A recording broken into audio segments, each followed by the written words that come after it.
राहुल आणि त्याचा परिवार वाईमध्ये राहत होते, पण त्यांचे हक्काचे असे घर नव्हते. राहुलचे तिथेच एक वर्कशॉप होते. राहुलचे वडील, त्यांचं नाव एकनाथ, एका खाजगी कंपनीमध्ये कामाला होते. राहुलची आई दुर्गाबाई घरातच असायच्या. एक सर्वसाधारण कुटुंब होतं त्यांचं. पण आता राहुल मोठा झाला होता, त्यामुळे ते आता नवीन घराच्या शोधात होते, जे त्यांना त्यांच्या बजेटमध्ये असेल. असेच शोधत असताना त्यांना एका जुन्या घराबद्दल माहिती मिळाली. त्यांनी एजंटकडे चौकशी केली असता त्यांना असे कळले की त्या घराचे जे मालक आहेत ते इथे राहत नाहीत आणि त्यांना काहीही करून हे घर विकायचं आहे. राहुल आणि त्याचे आई वडील ते घर पाहायला गेले. घर खूप प्रशस्त होते. खाली 4 खोल्या होत्या, वरती 3 खोल्या आणि त्यावर माळा. पण ते घर पाहताना राहुलच्या निदर्शनास आले की हे घर खूप जुने आहे. त्याने त्या एजंटला विचारले, तुम्हाला काय माहिती आहे याबद्दल? हे घर किती जुने असेल? यावर तो एजंट म्हणाला, खालचा मजला 170 वर्षापूर्वी बांधला आहे आणि वरचा त्यानंतर कधीतरी. यावर रोहन म्हणाला, तरी देखील हे घर मजबूत वाटतंय. घराच्या किमतीबद्दल त्यांच्यात चर्चा झाली. त्याची किंमत खूपच कमी सांगितली होती मालकाने. त्या एजंटला पुन्हा कळवतो म्हणून राहुल आणि त्याचे आई वडील घरी निघून गेले. घरी आल्यावर राहुलची आई बोलत होती, घर किती मोठं आहे ते, पण वातावरण असं दाबल्यासारखं वाटत होतं तिथे. यावर राहुलचे बाबा म्हणाले, तिथे आता कोणी राहत नाही ना, म्हणून वाटत असेल कदाचित. मला ते घर आवडले. किती मोठं आहे आणि ते देखील आपल्या बजेटमध्ये. इतक्या मोठ्या घराची लहानपणापासून स्वप्नच पाहत आलोय. यावर राहुल म्हणाला, मला देखील ते घर आवडले आहे. आपण विचार करू शकतो ते घ्यायचा. यावर राहुलची आई म्हणाली, अरे रोहनला पण सांग आधी हे, त्याचं काय मत आहे पहा. यावर राहुल म्हणाला, होय, मी त्याला फोन केला होता. या शनिवारी येतोय तो इथे. रोहन आणि नितीन शनिवारी वाईला राहुलच्या घरी पोहोचले. खरं तर जुने घर वगैरे पाहायला जायचं आहे असं रोहनने नितीनला सांगितले. तेव्हा तो लगेच तयार झाला सोबत यायला. काही वेळाने ते त्या घराजवळ पोहोचले. घरात आत जाताना नितीन सर्व गोष्टी नेहमीप्रमाणेच निहाळून पाहत होता. दगडी चौथऱ्यावर ते घर बांधलेले होते. घरासमोर ओसरी होती, त्यावर कौल होते. ओसरीमधून आत गेल्यावर एक प्रशस्त खोली होती. त्याच्या पुढे गेल्यावर स्वयंपाकघर आणि त्याच्या पुढे समोरासमोर दार असलेल्या 2 खोल्या होत्या. स्वयंपाकघरात देवघराचा चौथरा होता. आता त्यावर देवघर नव्हते, पण त्याला असलेल्या तेल, हळद, कुंकू याच्या डागांवरून आपोआपच लक्षात येत होते की तिथे आधी देवारा होता. पुढील खोलीमधूनच वर जायला जिना होता. वरती एकामागे एक अशा 3 खोल्या होत्या. पहिल्या खोलीला लागूनच गच्ची होती. दुसऱ्या खोलीमधून माळ्यावर जायला शिडी लावलेली आणि तिसरी खोली रिकामीच होती. घरामध्ये जुन्या काळातील शहाबादी फरशा होत्या. भिंतीमध्ये मोठी फडताळे होती. हे सर्व पाहतानाच नितीन रोहनला म्हणाला, तुला नाही वाटत का रे, या भिंती इतर जुन्या घरांपेक्षा जरा जास्त जाड आहेत? यावर रोहन म्हणाला, तुला जास्त माहिती आहे याबद्दल, पण भिंती तर जाड वाटतायत. नितीन एक फडताळ पाहत होता जे त्या भिंतीमध्ये होते. ते फडताळ आकाराने मोठे होते. नितीन म्हणाला, मला काहीतरी वेगळे वाटते. यावर रोहन म्हणाला, अरे आपण हे घर पाहायला आलोय फक्त. तो आत्ताच इथे शोधायला चालू करतो का? आपल्याला परत देखील जायचंय. चल आता नंतर पाहू बाकी. आणि राहुल, घर खूप छान आहे, घेऊन टाक. नितीनने देखील रोहनच्या बोलण्याला सहमती दर्शवली.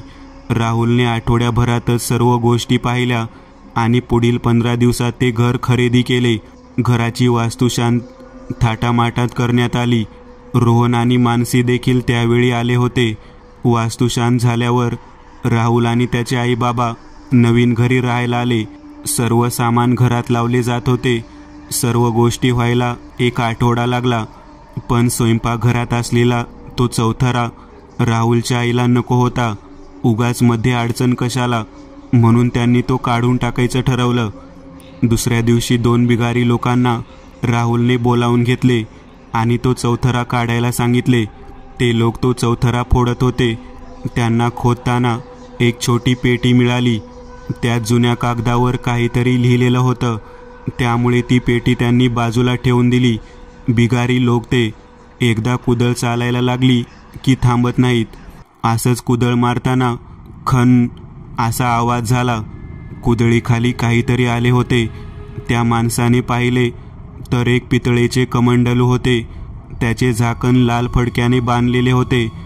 इतका आघात होऊन पण ते मोडले नव्हते. त्या बिगाऱ्याला वाटले यात काहीतरी असेल, म्हणून त्याने घाईनेच ते फडके खोलले. दुसऱ्या बिगाऱ्याने हे पाहताच तो ते कमंडलू त्याच्या हातून ओढून घेण्याचा प्रयत्न करत होता. तोच ते कमंडलू खाली पडले आणि त्यातून पाणी वाहत होते. त्या बिगाऱ्याचा अपेक्षाभंग झाला होता. त्यांनी तसेच त्यांचे काम चालू ठेवले. त्यांनी पूर्ण चौथरा जमिनीच्या पातळीला आणून त्यावर नवीन फरशी लावली आणि त्यांना मिळालेलं ते कमंडलू आणि ती पेटी राहुलकडे दिली. राहुलला त्या कमंडलूचं फार विशेष काही वाटलं नाही, कारण त्यात पाणी होतं हे त्या बिगाऱ्याने त्याला सांगितलेच नव्हते. आणि दुसरं म्हणजे त्या पेटीमधील कागद, त्यातली भाषा राहुलला काहीच कळली नाही. त्यामुळे त्याने ते फडताळामध्ये ठेवून दिले. त्या रात्री राहुल आणि त्याच्या घरचे वरील खोलीमध्ये झोपलेले. रात्री दुर्गाबाईंना कसला तरी आवाज आला, जणू काही खाली कोणीतरी चालत आहे. त्यांना वाटले चोर वगैरे असेल, म्हणून त्यांनी राहुल आणि एकनाथ यांना उठवले. हातात काठी घेऊन राहुल आणि त्यांचे वडील एकनाथ खाली आले. खाली येऊन सर्वत्र पाहिले, पण त्यांना कोणीच नाही दिसले. घराचे दार खिडक्या सर्व बंद होते. ते पुन्हा वर आले. वरती येऊन झोपले, पण काही वेळातच पुन्हा तोच आवाज येऊ लागला. यावेळी आवाज राहुलने देखील ऐकला. तो तसाच खाली गेला. खाली सर्वत्र अंधार होता. राहुलला भीती वाटत होती, कारण काही वेळापूर्वीच तो खाली येऊन गेला होता, तेव्हा तिथे कोणी नव्हते आणि आता पुन्हा त्याला आवाज येत होता. तो तसाच स्वयंपाकघरात गेला. त्याने लाईटचा बल्ब चालू केला. समोरील दृश्य पाहून त्याची बोबडीच वळली. एक काळी आकृती स्वयंपाकघराच्या ओट्यावर पाय सोडून बसलेली. तिचे डोके खाली होते, त्यामुळे केस तिच्या चेहऱ्यावर आलेले. राहुलला पाहून तिने तिचे डोके वर केले. तिचा चेहरा नव्हताच, फक्त डोळे दिसत होते. हे दृश्य पाहून राहुलची शुद्धच हरपली. राहुल अजून वरती आला नाही हे पाहून त्याचे बाबा खाली आले. आतील बल्ब तसा चालू होता. राहुल खाली पडलेला पाहून त्यांनी पाणी आणून त्याच्या चेहऱ्यावर शिंपडले. दचकतच राहुल उठला. तो त्या ओट्याकडे बोट दाखवत होता, पण भीतीने शब्दच फुटत नव्हते. त्याचे बाबा त्याला घेऊन वर आले. वरील दृश्य पाहून त्यांना धक्काच बसला. दुर्गाबाई हवेत उलट्या लटकत होत्या. जसे हे दोघे वर आले तसे त्या खाली पडल्या. त्या पाठीवर आदळल्या. खाली गादी अंथरली असल्याने जास्त इजा झाली नाही. त्या घाबरल्या होत्या. एकनाथ यांना काही समजत नव्हते.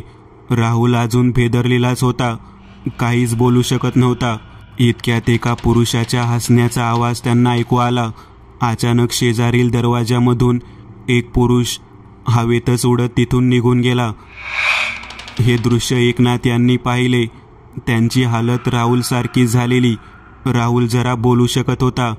तो बोलला, मी तिला पाहिलं. ती इतकंच तो बोलत होता. त्याला ताप भरला होता. अचानक दुर्गाबाई उठल्या आणि चालू लागल्या. एकनाथ त्यांना अडवायचा प्रयत्न करत होते, पण त्यांनी जोराचा धक्का देऊन त्यांना बाजूला ढकलले आणि त्या खाली जाऊ लागल्या. त्या स्वयंपाकघरात गेल्या. तिथले रॉकेलचे कॅन हातात घेऊन उघडणारच होत्या, तोच एकनाथ आले आणि त्यांनी त्यांच्या हातातून ते कॅन हिसकावून घेतले. दुर्गाबाई रागाने गुरगुरत होत्या. त्यांची अवस्था पाहून एकनाथ यांना कळले होते की प्रकरण काहीतरी वेगळे आहे. या दुर्गाबाई नाहीयेत. त्यांनी तिथेच बाजूला असलेल्या छोट्याशा देवघरातील कुंकू घेतले आणि ते दुर्गाबाईंच्या अंगावर टाकले. रागात ओरडतच दुर्गाबाई बाहेर पळाल्या आणि पळता पळता उंबऱ्यात अचानक कोसळल्या. तरी देखील घरात त्या पुरुषाचे आवाज येत होते. एकनाथ यांनी दुर्गाबाईंना उचलले आणि दाराजवळ आणून ठेवले. ते राहुलला आणायला वर गेले. त्यांनी पाहिले तर राहुल जागेवर नव्हता. वरती त्या खोली शेजारी एकामागे एक अजून 2 खोल्या होत्या. ते दुसऱ्या खोलीमध्ये गेले. त्यांनी तिथली लाईट लावली. आजूबाजूला पाहत होते तर त्यांना राहुल दिसला. माळ्यावर जाणाऱ्या शिडीला उलटा लटकला होता. एकनाथ त्यांना पाहून तो क्रूर हसला. तसाच उलटा फिरला आणि सरळ होऊन माळ्यावर निघून गेला. खरं तर एकनाथ यांना इतकी भीती वाटत होती की शब्दात त्याचे वर्णन करणे अशक्य आहे. पण त्यांच्या मुलासाठी त्यांना माळ्यावर जाणे भाग होते. पण माळ्यावर लाईटची सोय नव्हती. ते धावतच खाली गेले. एक टॉर्च घेतली आणि देवाऱ्यातील उरलेले कुंकू घेऊन ते माळ्याकडे निघाले. साधारणतः जुन्या घरांचे जसे माळे असतात तसाच हा माळा होता. मध्ये उंच आणि दोन्ही बाजूनं उंची कमी होत होत गेलेली असते. ते शिडीने अर्ध्यापर्यंत वर आले. समोर त्यांनी टॉर्च फिरवून पाहिला. त्यांना कोणीच नाही दिसले. पण मग त्याने फिरून पाहिले. तोच मागे राहुल मांडी घालून बसला होता. दोन्ही हात हानवटीवर ठेवून त्यांच्याकडे एकटक पाहत होता. पण एकनाथ शिडीवर उभे होते. त्यांना हालचाल करता येत नव्हती. ते तसेच वरती आले. पण आता राहुल तिथे नव्हता. पूर्ण शांतता होती. त्यांना त्यांच्याच हृदयाची धडधड ऐकू येत होती. त्यांनी समोर टॉर्च फिरवला तर राहुल त्यांना शिडीकडे जाताना दिसला. त्यांनी तशीच खाली उडी घेतली. एकनाथ त्याच्या मागे आले. पण राहुल खाली नव्हता. एकनाथ त्याला शोधत शेजारील खोलीमध्ये गेले. त्यांनी पाहिलं तर राहुल तुळईला पकडून झोके घेत होता. राहुलने त्यांना पाहिले. एकनाथ यांना कळले होते की हा राहुल नाहीये, तर राहुलच्या आतून दुसरं कोणीतरी हे करतंय. त्यांना घाबरवायला. इतक्यात पुरुषी आवाजात किंकाळत राहुल एकनाथकडे धावला. पण तितक्यात एकनाथ यांनी ते कुंकू त्याच्यावर उधळले. राहुल तिथेच कोसळला. एकनाथ यांनी त्याला उचलून खाली आणले. ते भयानक दबावाखाली होते. राहुल आणि दुर्गाबाई दोघेही शुद्धीत नव्हते. त्यावेळी पहाटेचे 4 वाजले होते. एकनाथ यांनी घराचे दार उघडले आणि त्या दोघांना बाहेर आणले. ओसरीवरच ते पडून राहिले. खूप मानसिक कष्ट झाल्याने त्यांना काही क्षण झोप देखील लागली. सकाळी जाग आली तेव्हा बाहेरील वातावरण पूर्ण बदललेलं वाटत होतं. लख्ख सूर्यप्रकाश पडला होता. पण पक्ष्यांची किलबिल मात्र जाणवत नव्हती. एकनाथ यांच्या डोक्यात इतके प्रश्न पडलेले. तितक्यात राहुल आणि दुर्गाबाईंना देखील जाग आली. थोडा वेळ गेल्यानंतर ते दोघे भानावर आले. एकनाथ यांनी राहुलला विचारले, कसं वाटते आता? यावर राहुल बोलला, असं विचित्र वाटते. डोकं दुखते, जड झाले, काही नीटसं आठवेना, घशाला कोरड पडलीये. दुर्गाबाई देखील असंच बोलल्या. त्यांना आठवतच नव्हते रात्री काय झाले. थोड्या वेळाने एकनाथ यांनी दुर्गाबाईंना घडलेला सर्व प्रसंग सांगितला. काही क्षण त्या आणि राहुल अवाक झालेले. पण मग त्या म्हणाल्या, आता काय करायचं पुढे? आता जायचं घरात की अजून काही? यावर राहुल म्हणाला, मला असं वाटते आपण आता घरात नको जायला. आपलं जुनं घर अजून आपल्या ताब्यात आहे. आता तिथे जाऊ. जरा फ्रेश झालो की विचार करू. ते तिघे जुन्या घरी आले. काही सामान अजून तिथेच होते. फ्रेश झाले. मग राहुल बोलत होता, बाबा, तुम्ही जे सांगितलं त्यावरून तरी असं कळतंय की तिथे वाईट शक्तींचा वावर आहे. पण मला एक कळत नाही की आपण 2 दिवस तिथे राहत होतो तेव्हा आपल्याला काही झालं नाही. कालच कसे झाले हे? आणि महत्त्वाचं म्हणजे आम्हाला दोघांना त्रास झाला, तुम्हाला काही नाही झालं. अजून कितीतरी प्रश्न आहेत. मला वाटतं आपण ही गोष्ट कोणाला तरी सांगितली पाहिजे. मग त्यांनी गावामधल्या पुजाऱ्याला ही गोष्ट सांगितली. तो पुजारी म्हणाला, मी जाऊन पाहतो त्या घरात काय आहे. असेल काही तर त्याचा बंदोबस्त करतो. पण त्यासाठी मला रात्री त्या घरात जावं लागेल. त्यांनी पूर्ण दिवस त्या जुन्या घरातच काढला. रात्री 10 वाजता तो पुजारी त्या घरात पोहोचला. त्याने सोबत कुंकू घेतलेले. कदाचित एकनाथ यांच्या सांगण्यावरून त्याला असं वाटले असावे की कुंकू त्याचं रक्षण करेल. तो घरात गेला. घरात सर्वत्र फिरून पाहताना त्याला काही जाणवले नाही. पण त्याला कळत नव्हते, त्याच्यावरती बाई तरंगत होती. अचानक ती त्याच्या समोर आली. पुजाऱ्यांची बोबडीच वळली. तो काही मंत्र म्हणत होता, पण ती बाई हसतच होती. तिला काही फरक पडत नव्हता. त्याने घाबरत ते कुंकू उधळले, तरी देखील तिला काही झाले नाही. अचानक तो पुरुष देखील समोर आला. हसतच म्हणाला, आम्हाला घालवायला आलायस ना? आणि हसू लागला.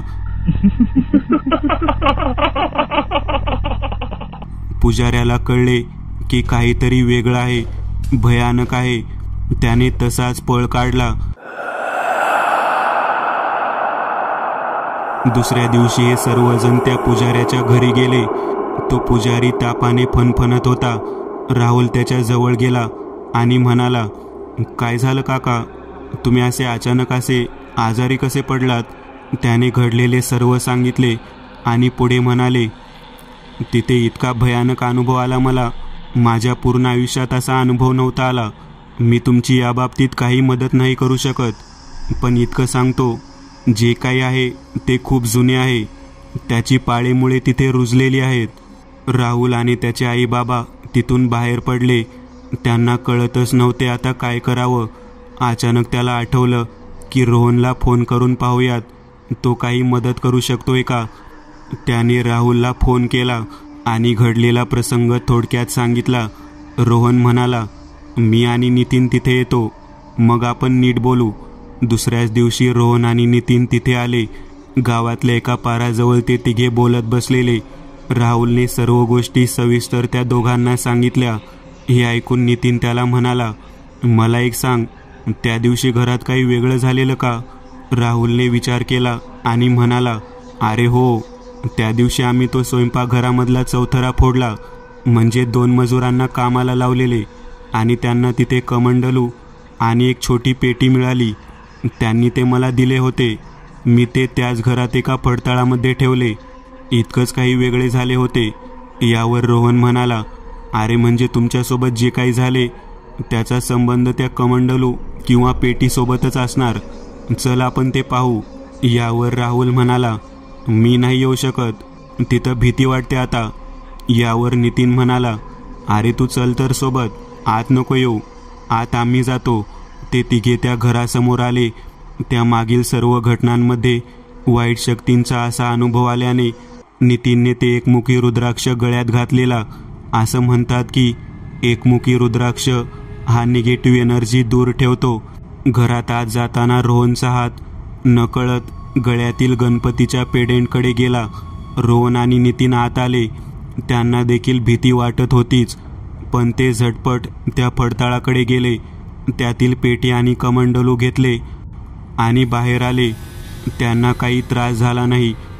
ते पुन्हा येऊन त्या पाराजवळ बसले. नितीनने ती पेटी उघडली. त्यात एक कागद होता. नितीनने तो कागद हातात घेतला. त्यातील मजकूर मोडी भाषेत होता. नितीनला मोडी भाषा तुटक येत होती, पण मोबाईल ॲप्लिकेशनमध्ये पाहून तो पूर्ण वाचू शकत होता. त्याने त्या कागदावर लिहिलेले वाचले आणि तो सुन्न झाला होता. ते पाहून रोहनने त्याला विचारले, अरे काय झालं, असा गप्प आहेस? यावर नितीन बोलला, अरे याद दिलंय ते आत्मे कसले आहेत. ऐक, हे घर ज्यांनी बांधलं त्या महादेवरावांना तंत्रमंत्र याचा नाद होता. त्यांचा एक प्रयोग चालू होता, जेणेकरून त्यांना एका जकीन भूताला वश करायचे होते. त्यांनी त्यासाठी बरेच तंत्र केले. त्याच घरात बसून ते हे करत होते. त्यांच्या घरातल्यांना हे सर्व नवीन नव्हते. ते करत असताना एक जकीन भूत त्यांच्या फेऱ्यात आले, पण त्यांचं तंत्र काहीतरी चुकल्याने त्या भूताने त्यांचा जीव घेतला. पण त्यांच्या तंत्राचा काही भाग योग्य असल्याने ते भूत त्या घरात बांधले गेले. पण काही दिवसांनी त्या घरातल्या लोकांना महादेव आणि त्या जखीन या दोघांचा त्रास होऊ लागला. त्यामुळे त्या लोकांनी एका महान गुरुजी करवी बरेच होम हवन करून त्या दोन्ही आत्म्यांना बंदी बनवलं. त्या गुरुजींनी त्या दोन्ही आत्म्यांना त्या कमंडलूमध्ये असलेल्या पाण्यात कैद केले. या आत्म्यांना मुक्त करणे त्यांच्या हातात नव्हते. त्यामुळे त्यांना कैद करून ठेवण्यात आले, आणि कैद करून इतर कुठे ठेवले तर ते मुक्त होण्याचा धोका होता. म्हणून त्यांना असं घरात देवघराखाली पुरून ठेवण्यात आले, जेणेकरून ते मुक्त होणारच नाहीत.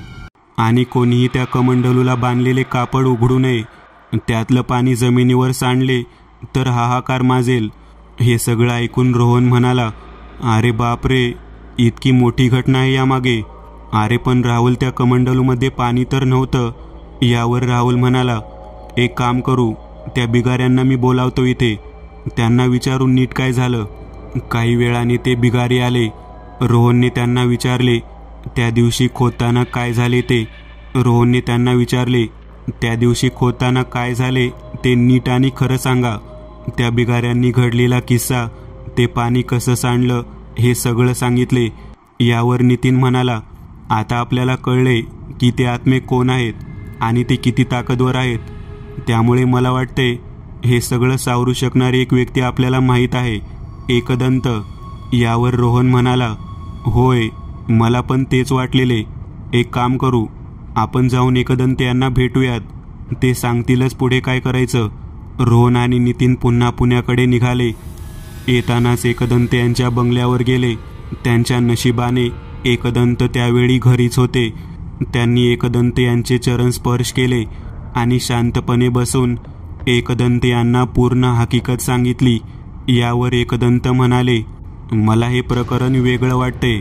मला त्यासाठी माझी तयारी करावी लागेल. तो तुम्हाला मिळालेला कागद इथेच ठेवून जा आणि उद्या सकाळी पुन्हा माझ्याकडे या. आपण वाईसाठी निघूयात तेव्हा. त्या रात्री एकदंत यांनी त्या कागदाचा अभ्यास केला. त्यांना काय लागेल याची माहिती घेतली. त्यांनी पूर्ण रात्र त्यांच्या ध्यान करायच्या खोलीमध्येच घालवली. दुसऱ्या दिवशी सकाळी रोहन आणि नितीन त्यांच्या बंगल्यावर पोहोचले. एकदंत आणि त्यांचा एक सहकारी केशव दोघेही त्यांच्या गाडीमध्ये बसले. एकदंत यांनी गाडी सासवडवरून घ्यायला सांगितली. आधी रोहनला कळलेच नाही इकडून का घेतोय गाडी, पण मग पुढे एकदंत यांनी करेच्या उगमापर्यंत गाडी नेली. तिथे त्यांनी एका बाटलीमध्ये पाणी भरून घेतले आणि ते पुढे निघाले. रोहन किंवा नितीन फार प्रश्न विचारत नव्हते, कारण त्यांना माहीत होते एकदंत यांची काहीतरी योजना असेलच. काही वेळाने सर्वजण त्या घरासमोर उभे होते. संध्याकाळची वेळ होती. राहुलने यज्ञासाठी लागणारे सर्व साहित्य आणून दिले होते. एकदंत म्हणाले, रात्री आपण 4 जणच्या घरात असणार आहोत. केशवला या अशा गोष्टींचा अनुभव आहे, पण कदाचित तुम्ही घाबराल. रोहन, मी तुला मागच्या वेळी दिलेली अंगठी आहे तुझ्याजवळ. नितीन, तू देखील ही चांदीची अंगठी घाल. तुमच्यावर त्या शक्तींचा प्रभाव कमी होईल. आणि महत्त्वाचं म्हणजे ज्या वाईट शक्तींसोबत आपला सामना आहे त्या जुन्या आहेत आणि अनेक वर्ष इथेच आहे. त्यांचा प्रभाव या जागी खूप जास्त असणार आहे. सर्वजण आत आले. एकदंत यांनी एक एक गोष्ट नीट मांडायला सुरू केली. यज्ञाची पूर्ण तयारी त्यांनी केली. त्याभोवती येताना आणलेले करेचे पाणी आणि हळद यांचं मिश्रण करून एक गोल काढला आणि सर्वांना म्हणाले, जोपर्यंत मी सांगत नाही तोपर्यंत या गोलामधून बाहेर पडायचं नाही. काही झालं तरी बाहेर जायचं नाही. रात्रीचे 10 वाजले होते. एकदंत यांनी यज्ञ सुरू केला होता. मंत्रध्वनी निघत होते, पण त्या वास्तूमध्ये घुमत नव्हते. ती वास्तूच मुळात भारलेली होती. रात्री 12पर्यंत हे चालू होते. अचानक वातावरणात बदल झाला. कसला तरी जळका, कुबट, घाण वास येऊ लागला. विचित्र किंकाळ्या ऐकू येऊ लागल्या. लाईट गेली होती. फक्त होमाचा प्रकाश त्या खोलीभर पसरला होता. अचानक स्वयंपाक खोलीमधून त्या बाईची आकृती समोर आली. तिला पाहूनच रोहन आणि नितीन घाबरले होते. ती देखील रोहन आणि नितीन यांच्याच बाजूला येऊन उभी राहिली, पण त्या गोलामध्ये येऊ शकत नव्हती. पण तिचं रूप पाहूनच मनात धडकी भरत होती. पण अचानक एकदंत यांनी मंत्र बदलले. बराच वेळ प्रयत्न केल्यानंतर ती एकदंत यांच्या समोर आली. एकदंत यांनी तिच्यावर यज्ञाच्या सानिध्यात मंतरलेले पाणी आणि त्यांच्यासोबत आणलेले कुंकू यांचे मिश्रण शिंपडले. त्या आकृतीची राख झाली आणि तिथे खालीच ठेवलेल्या कागदावर पडली. एकदंत यांनी केशवला खून केली. तसं केशव पटकन त्या गोळाबाहेर गेला आणि तो कागद घडी घालून आत घेऊन आला. मग एकदंत मोठ्याने म्हणाले, महादेव, तू इथेच आहेस माहिती आहे मला, आणि हे पण माहिती आहे तू या जखिनीचा गुलाम झालायस. त्यामुळे तुझा आत्मा मुक्त होऊ शकत नव्हता, पण आता मी तुला मुक्त करू शकतो. मग तू ठराव, तुला पुन्हा त्याच्या पाण्यात कैद व्हायचंय की मुक्त होऊन पुन्हा मानवी जन्म घ्यायचाय. अचानक महादेव समोर आला. एकदंत यांनी काही मंत्र म्हणले आणि त्याच्या दिशेने सोबत आणलेले पाणी शिंपडले. क्षणात महादेव गायब झाला. एकदंत यांनी मग त्याच कमंडलूमध्ये ते मंत्रोच्चाराने पवित्र झालेले करेचे पाणी भरले. त्यात त्या जखिनीची राख ओतली. कमंडलू एका चांदीच्या कपड्याने बांधले आणि रोहनला म्हणाले, हे जसं होतं तसं पुन्हा जमिनीत पुरून टाका आणि परत हे उघडणार नाही याची काळजी घ्या. आता आपण या रिंगणाबाहेर पडू शकतो. दुसऱ्या दिवशी सकाळी ते कमंडलू पुन्हा तिथेच जमिनीत खोल पुरण्यात आले. राहुल, त्याचे आई बाबा, रोहन, नितीन, एकदंत त्याच घराच्या पुढच्या खोलीमध्ये बसले होते. एकदंत म्हणाले, आता तुम्हाला काही त्रास होणार नाही. ते कमंडलू जोपर्यंत बंद आहे तोपर्यंत तुम्हाला कसलाही धोका नाही. यावर रोहन म्हणाला, ते करेचे पाणी का घेतले आपण? यावर एकदंत म्हणाले, नितीनने तो कागद वाचला, पण त्याला बहुतेक ते समजले नाही. त्या कागदाचे लिहिलेले त्यावेळी गुरुजींनी करेचे पाणी वापरले आणि मला देखील ते पटलं. कारण असं म्हणतात, करा नदी ही ब्रह्मदेवाच्या कमंडलूमधून उगम पावली आहे. याच नदीकिनारी जेजुरी आहे. या पाण्यात देखील पवित्र गुण आहेत, म्हणून कदाचित यावेळी हे पाणी वापरले असेल. आणि दुसरी गोष्ट म्हणजे ते कमंडलू, ते देखील सुद्धा पितळेपासून बनवलेलं आहे. त्यावर प्रताप मारुती कोरलेला आहे.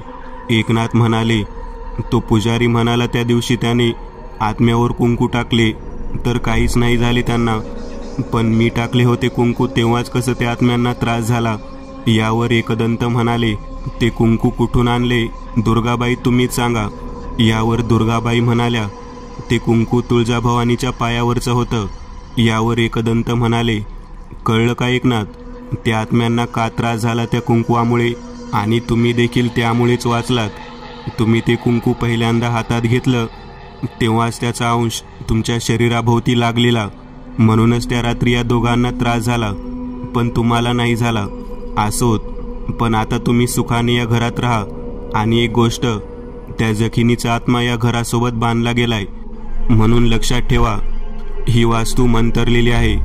काही झालं तरी ते कमंडलू फक्त तिथेच राहिलं पाहिजे, याची काळजी घ्या. मित्रांनो, आज पुरतं एवढंच. तुम्हाला जर काही गोष्ट आवडली असेल तर नक्की लाईक करा. तुमच्यापैकी बरेचसे जण व्हिडिओ लाईक न करताच पळून जातात, पण हा जर व्हिडिओ तुम्ही लाईक केला तर मला जरा बरं वाटेल आणि असेच भारी भारी व्हिडिओ बनवायची माझ्यात एनर्जी येईल. त्यामुळे नक्की लाईक करा. आणि अजूनही कोणी या चॅनलला सबस्क्राईब केलेलं नसाल तर लगेच सबस्क्राईब करून टाका. आणि बाजूची घंटी ती मात्र दाबायला विसरू नका. देवाची घंटी आहे ती. चला तर मग पुन्हा भेटूया अशीच एक आगळी वेगळी गोष्ट घेऊन पुढच्या